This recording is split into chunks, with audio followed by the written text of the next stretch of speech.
संदेश खाली का कोराम थमने का नाम ही नहीं ले रहा। शाहजहां शेख लगभग 2 महीने से फरार है और इधर बीजेपी और टीएमसी संदेश खाली के मुद्दे पर आर पार की जंग कर रहे हैं। लेकिन इन सब के बीच में सबसे बड़ा सवाल यही है कि आखिर संदेश खाली कांड का मास्टरमाइंड शाहजहां शेख है कहां पर, और अभी तक ममता सरकार ने उस पर सख्त एक्शन आखिर क्यों नहीं लिया है।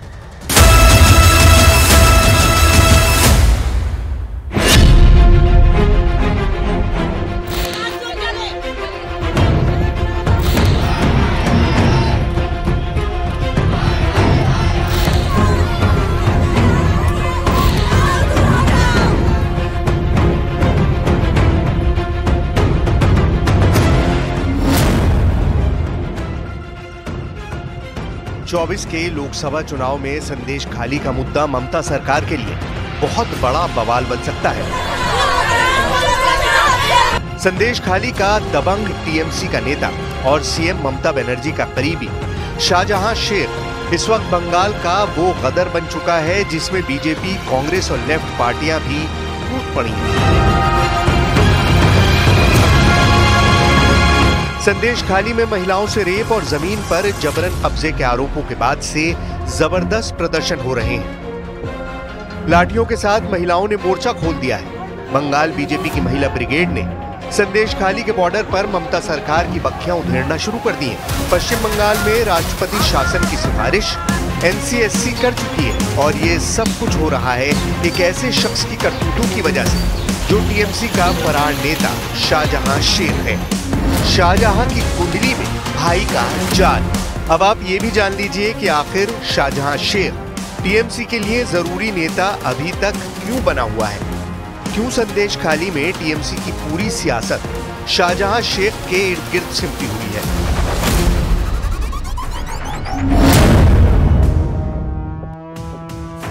शाहजहां शेख की उम्र करीब 42 साल है। शेख शाहजहां अपने इलाके में रॉबिन हुड की इमेज रखता है।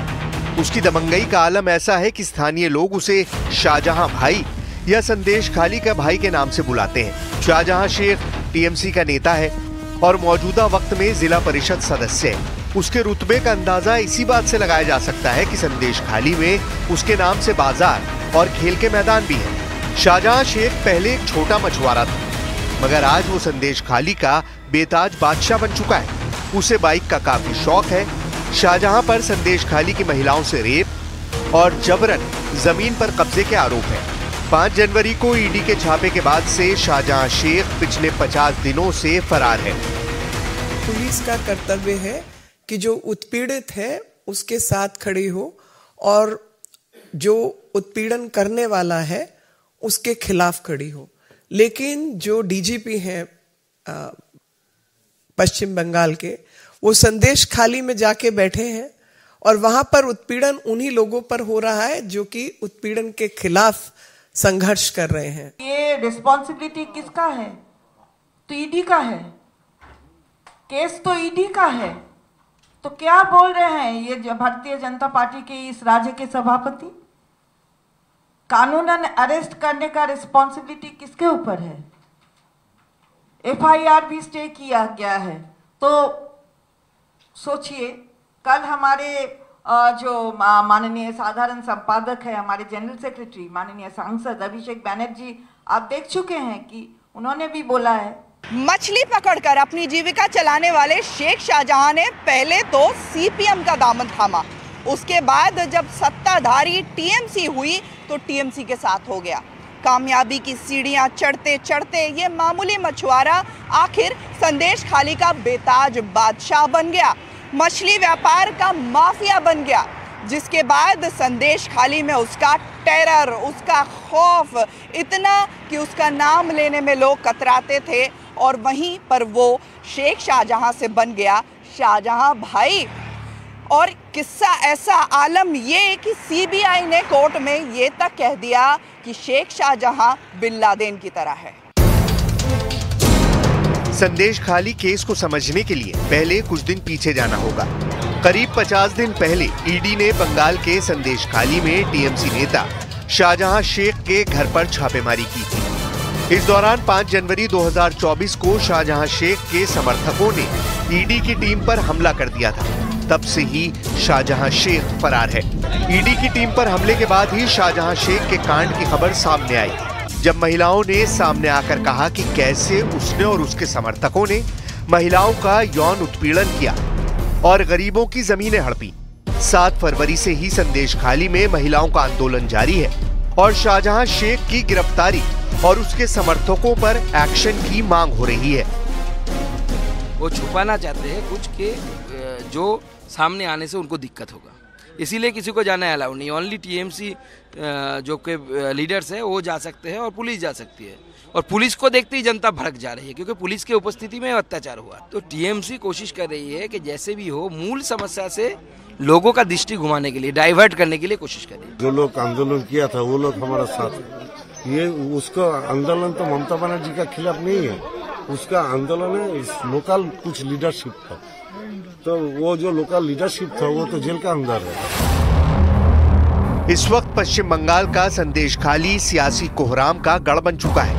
उत्तर 24 परगना के संदेशखाली ब्लॉक में बवाल जारी है और महिलाएं लगातार प्रदर्शन कर रही हैं। एक तरफ संदेशखाली की महिलाएं अपने परिवार वालों के साथ आरोपियों और टीएमसी नेताओं के घर और संपत्तियों पर हमला कर रही हैं, तो वहीं दूसरी तरफ बीजेपी की महिला ब्रिगेड को बंगाल पुलिस ने संदेशखाली अब तक नहीं जाने दिया है। ऐसे हालात में अब संदेशखाली की हिंसा पर बीजेपी और टीएमसी आमने सामने आ चुकी है। 17 से ज्यादा दिनों से संदेशखाली का गदर अब और तेज होता जा रहा है।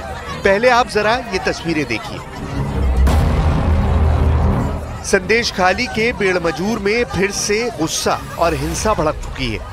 आरोप है कि संदेशखाली के लोगों ने टीएमसी नेता अजीत माइती के घर पर हमला किया, उसकी संपत्ति को नुकसान पहुंचाया और उसे जमकर पीटा। आरोप है कि संदेशखाली के लोगों ने उस पर साजिश के तहत हमला किया है। खबरों के मुताबिक टीएमसी नेता अजीत माइती के घर पर हमला करने वाले उन्हें पीटने के आरोप में पुलिस ने कई लोगों को हिरासत में लिया है। बीजेपी महिला मोर्चा की अध्यक्ष फाल्गुनी पात्रा जब मौके पर पहुंची तो महिलाएं पुलिसिया कार्रवाई को लेकर रो पड़ी।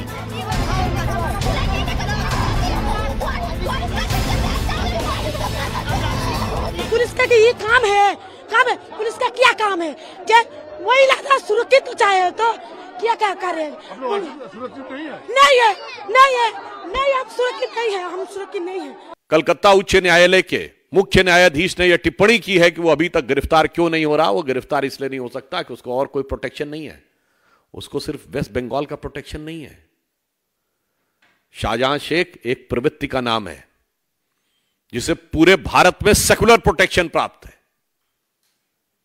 ये एक पर्टिकुलर मानसिकता है जो कितने भी प्रकार के अपराध कर ले, आतंकवाद कर ले, दलित आदिवासी महिलाओं को प्रताड़ित कर ले, मगर उन्हें सदा सर्वदा प्रोटेक्शन प्राप्त रहता है और उसे हम कह सकते हैं कि वो एक सेकुलर प्रोटेक्शन है। आज हम आपको बताएंगे कि पश्चिम बंगाल के एक छोटे से गांव संदेशखाली में रहने वाला एक मछुआरा कैसे बन गया संदेशखाली का शाहजहां भाई।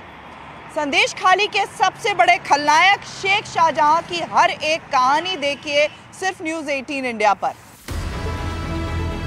महिलाओं के प्रदर्शन को 2 सप्ताह से अधिक का वक्त हो गया है, मगर अब तक शाहजहां शेख की कोई जानकारी नहीं है। शाहजहां की कुंडली में भाई का जाल। दरअसल शाहजहां शेख संदेशखाली के भाई के रूप में भी मशहूर है। ईडी उसके खिलाफ 4 समन जारी कर चुकी है, मगर वो अब भी पुलिस और एजेंसी की गिरफ्त से काफी दूर है। शाहजहां शेख और उसके समर्थकों पर आरोप है कि महिलाओं की सुंदरता को देखकर उनका उत्पीड़न करता था। उसने अपने गुर्गों के दम पर अपना साम्राज्य कायम कर रखा था। शाहजहां शेख के गुनाह में उसके 2 साथियों ने जमकर साथ दिया है। आरोप है शिबू हाजरा और उत्तम सरदार ने उसके इशारे पर संदेशखाली को अपनी बपौती बना लिया था। शाहजहां शेख के साथ साथ इन दोनों पर भी महिलाओं से रेप और जबरन जमीन पर कब्जे के आरोप लगाए गए हैं। अब तक इस मामले में 18 लोग गिरफ्तार हो चुके हैं। पहले तो विधानसभा में मुख्यमंत्री ममता बनर्जी ने ये कहकर विवाद छेड़ दिया कि संदेशखाली आरएसएस का बंकर बन गया है और बाहर से वहां लोगों को ला करके मुंह ढककर बात कराई जा रही है, जिसके बाद महिलाओं का गुस्सा फूटा तो टीएमसी थोड़ा सा बैकफुट पर आई। पहले तो ये घोषणा हुई कि जिसकी जमीन या जिसके पैसे बकाया हैं वो सब उन्हें वापस मिलेंगे। टीएमसी ने वहां पर शिकायतें सुनने के लिए कैंप भी लगाया, लेकिन उसके बाद भी विरोध का दौर चलता रहा। अब प्रधानमंत्री नरेंद्र मोदी 6 तारीख को बारासात में महिलाओं को लेकर एक बड़ी सभा करेंगे, जिसमें संदेश खाली की महिलाएं भी शामिल होंगी और अपने ऊपर हुए अत्याचार की कहानी प्रधानमंत्री से खुद कहेंगी। संदेश खाली कांड को लेकर बीजेपी ममता सरकार पर हमलावर है। संदेश खाली कांड पर बवाल इतना अधिक बढ़ गया है कि राज्य में राष्ट्रपति शासन लगाने की न केवल मांग हो रही है बल्कि सिफारिश भी हो रही है। मेरा विचार है कि प्रेसिडेंट रूल होना चाहिए, क्योंकि प्रेसिडेंट रूल के बिना पुलिस नहीं काम कर पाएगी या कोई भी एडमिनिस्ट्रेशन यहाँ पे काम नहीं कर पाएगा। अभी तक अगर बचाया जा रहा है शाहजहां को तो वो इसीलिए क्योंकि वो किसी ना किसी पॉलिटिकल पार्टी में है, इसलिए उसको बचाया जा रहा है। ऐसा नहीं है कि पुलिस अरेस्ट नहीं कर सकती। जब भी यहाँ पे महिलाओं पे प्रॉब्लम आती है, मैं आती हूँ यहाँ पर, मैंने तब भी बार बार कहा है कि महिलाएं यहाँ सुरक्षित नहीं होती।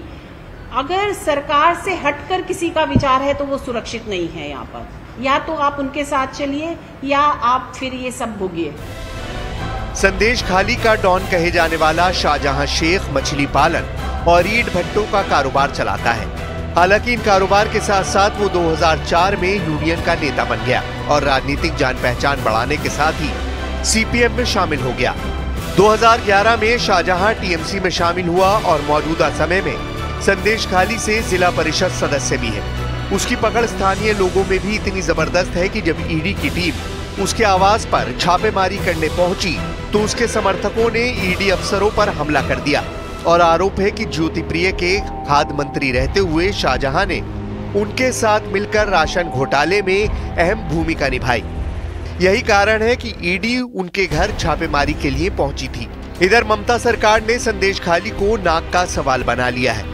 बंगाल में बीजेपी ने अब आर पार का ऐलान कर दिया है। हालात ये है कि 6 मार्च को पीएम मोदी नॉर्थ 24 परगना जिले के बारासात में महिलाओं की रैली को संबोधित करेंगे, जिसमें संदेश खाली की पीड़ित महिलाएं भी आएंगी, ऐसी खबर है कि प्रधानमंत्री जी आ रहे हैं 6 तारीख को 6 मार्च को वो महिलाओं की एक सभा को संबोधित करेंगे बारासात पे, अभी तय है। इसके साथ साथ क्या उसमें संदेश खाली की महिलाएं होंगी? हाँ, संदेश खाली की महिला होगी, क्योंकि वो नॉर्थ 24 परगना है ना, वो उसी में आता है वो। और उसके साथ साथ 1 तारीख और 2 तारीख ये 2 दिन भी माननीय प्रधानमंत्री जी आने वाले हैं, ऐसा पॉसिबिलिटी हुआ है। अभी तय नहीं है, फाइनलाइज नहीं है। फाइनलाइज होने के बाद पूरा डिटेल्स आपको दे दिया जाए। संदेश खाली में जो ये एलिगेशंस है लैंड ग्रैबिंग और थोड़ा सा वो नॉन पेमेंट का, वो कुछ एलिगेशंस आ रहा है, हम लोग देख रहे हैं। लेकिन ये जो वुमेन के ऊपर टॉर्चर का जो रात में उठा के लाकर वो सब गलत है। वो मैलाइन करने के लिए वो सीपीएम और बीजेपी भाजपा वो कर रहे हैं। अभी मालूम पड़ रहा है थोड़ा कम्युनिकेशन गैप था वो पॉकेट में। अगर अपोजिशन वालों भी कोई साजिश कर रहा है वो तो मालूम होना चाहिए था। तो हम लोग वो देख रहे हैं। ईडी पर हमले को 50 से ज्यादा दिन बीत चुके हैं। उधर महिलाओं का ये जो आंदोलन चल रहा है ना, इसको भी 15 से ज्यादा दिन बीत चुके हैं। लेकिन सवाल सबसे बड़ा अब भी वही बना है कि मामले का मुख्य आरोपी शेख शाहजहां आखिर है कहाँ छुपा है, और अगर उसे संरक्षण दिया जा रहा है तो कौन उसे संरक्षण दे रहा है। सवाल ये भी कि भारत में ही है या बांग्लादेश भाग गया है संदेश खाली का ये खलनायक। साथ ही साथ सवाल राजनीतिक ये भी कि बीजेपी ने संदेश खाली को राष्ट्रीय मुद्दा तो बना दिया है, अब कहीं 24 के चुनाव में टीएमसी को इसकी वजह से मुंह की न खानी पड़े।